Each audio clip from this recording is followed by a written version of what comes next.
salam kebajikan. Kami ucapkan selamat datang kepada para pemegang saham, perwakilan pemegang saham dan kuasa pemegang saham, anggota Dewan Komisaris, anggota direksi dan hadirin sekalian yang terhormat, serta Bapak Ibu pemegang saham dan undangan yang hadir secara elektronik melalui sistem Izikase.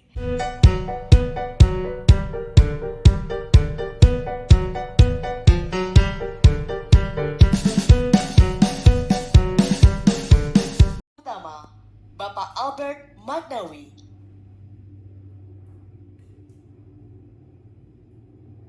Komisaris Ibu Jenny Magnawijo,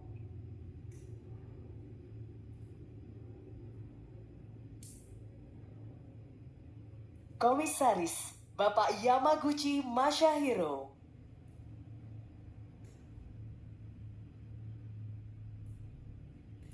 Komisaris Independen Bapak Sim Idrus Munandar,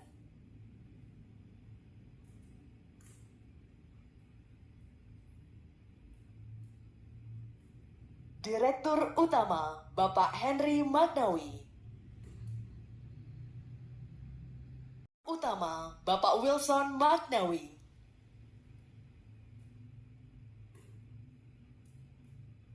Direktur Bapak Rusmin Cahyadi, Direktur Bapak Karel Sampepayo, Direktur Bapak Giat Wijaya, Direktur Bapak Takasawa Kazunori.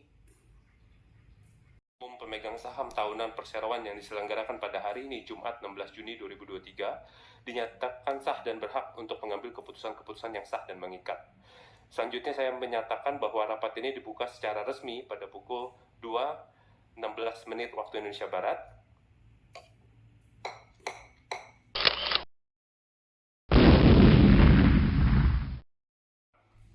Perseroan menghadirkan energi terbarukan (EBT) yang diawali dengan pembangkit listrik tenaga air secara konsisten berkesinambungan.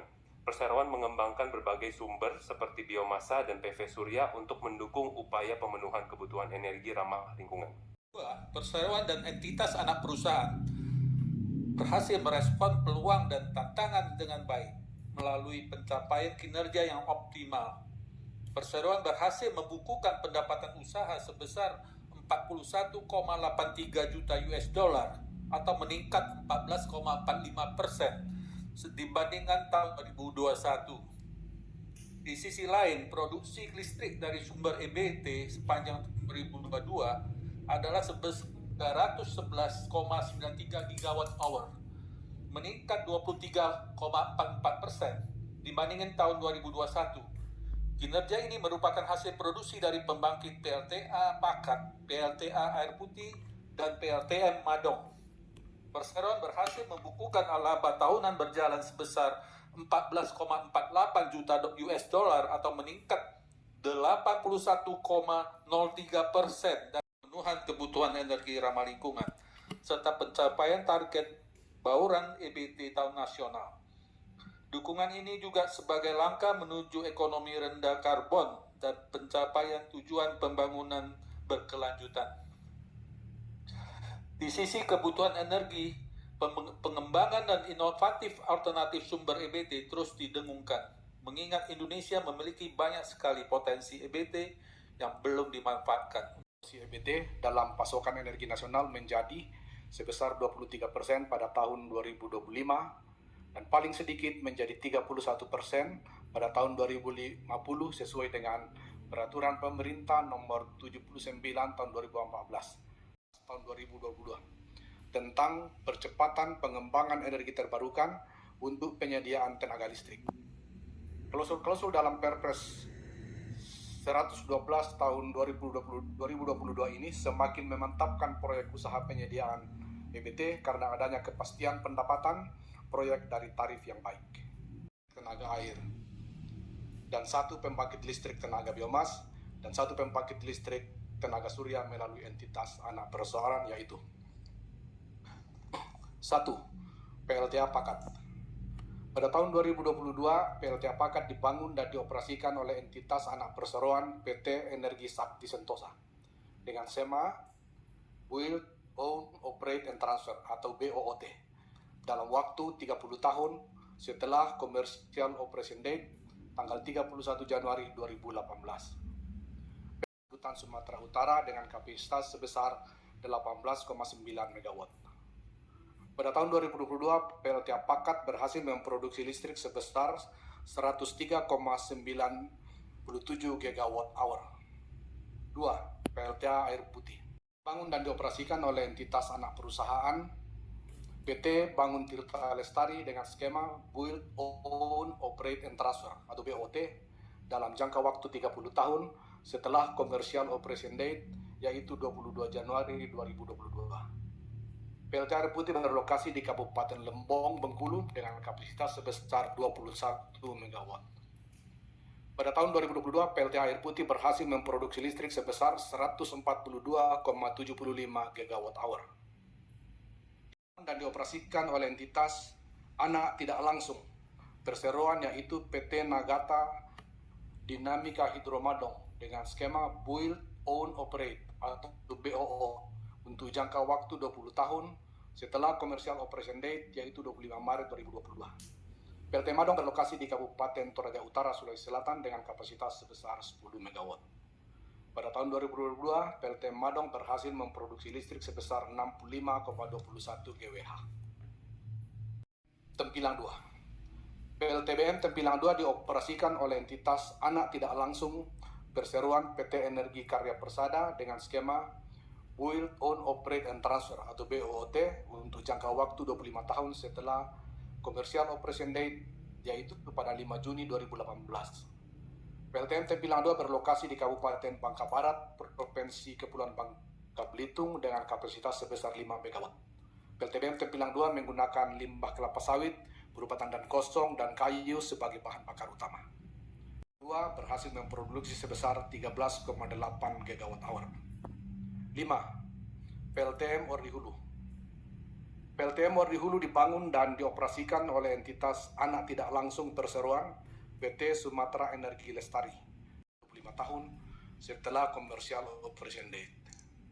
PLTM Ordi Hulu berlokasi di Kabupaten Pakpak Barat, Sumatera Utara dengan kapasitas sebesar 10 MW.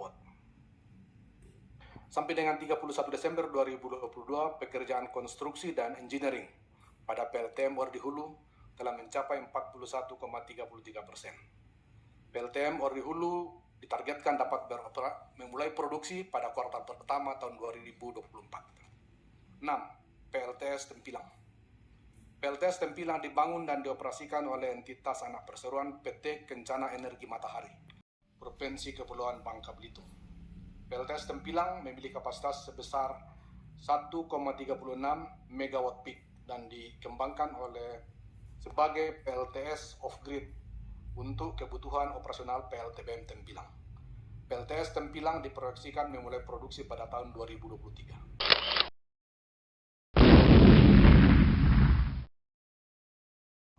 Perseroan berhasil membukukan pendapatan sebesar 41,83 juta USD, meningkat sebesar 14,45% year on year dari pendapatan perseroan pada tahun 2021 yang tercatat sebesar 36,55 juta USD.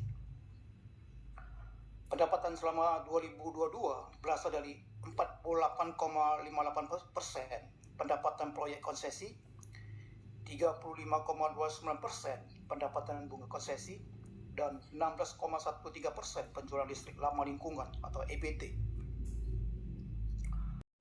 Tercatat sebesar 20,32 juta USD atau meningkat sebesar 3,51% dibandingkan tahun 2021 sebesar 19,63 juta USD. Pendapatan bunga konsesi berhasil mencapai 14,76 juta USD, naik 21,31% year on year dari tahun 2021 yang tercatat sebesar 12,1 juta USD. Pendapatan yang berasal dari produksi listrik EBT sebesar 6,75 juta USD per 31 Desember 2022.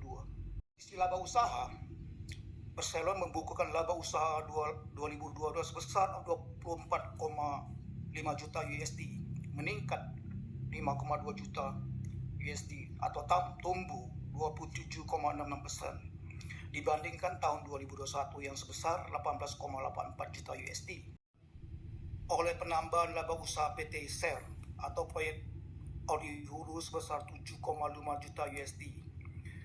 Dari sisi neraca, total aset perseroan pada tahun 2022 bertambah 5,1% menjadi 316,12 juta USD dibandingkan pada tahun sebelumnya sebesar 300,77 juta USD. Liabilitas meningkat 2,7% menjadi 141,5 juta USD dari sebelumnya 137,33 juta USD. Laba perseroan untuk tahun 2022 adalah sebagai berikut. 1. Sebesar 23.832 juta rupiah atau ekuivalen dengan 1,6 juta US dollar atau setara dengan rasio pembagian dividen 11,05% dari total laba tahun berjalan akan dibagikan sebagai dividen tunai per lembar per saham sebesar 6,50 rupiah. 10 miliar atau ekuivalen dengan 671.366 USD diperuntukkan dan dicatat sebagai dana cadangan. Ketiga, sisanya sebesar 12.209.973 USD akan digunakan untuk operasional perseroan. 2023, 1 USD ekuivalen 14.895 rupiah.